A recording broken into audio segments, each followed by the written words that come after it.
All right, so as we continue to take the shock apart, we've already discharged this and taken this out. I will a lot of times take this plug out just because it allows us to just do a better job of cleaning the shock, and it also confirms that we've completely discharged the shock. One other thing you keep an eye on when you take this out, in this area out, notice how it's dry.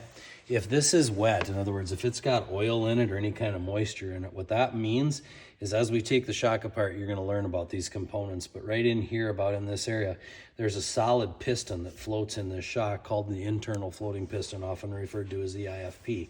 And the job of that internal floating piston is to separate the gas as to the oil.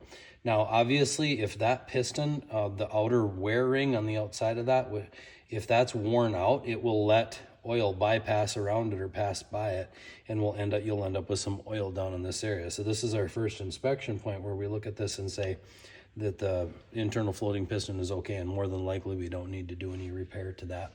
So now we've got that discharged, that taken out all the way, so when we've checked that. The second is to pull the cap off the top. This has the shaft goes through. This is, most people refer to this as the cap.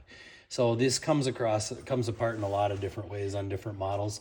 Most HPG and KYB shocks, there's slots on both sides, so you can take a wrench that fits that properly and that's threaded, and you can take it off. Some of the other shocks, you actually need to take a really, really fine chisel without doing any damage, or really small screwdriver, and you can usually just pry this apart. As you can see, this came apart really well, really easy. So now what we'll do, and come in here a little closer, please.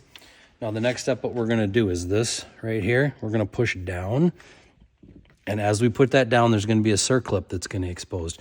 We'll pull a little, take a little screwdriver or a pick, and we'll pull that circlip away that's in a groove, that's in the inner groove here. And once we get that circlip out of there, then the entire, the shaft assembly will be able to come out.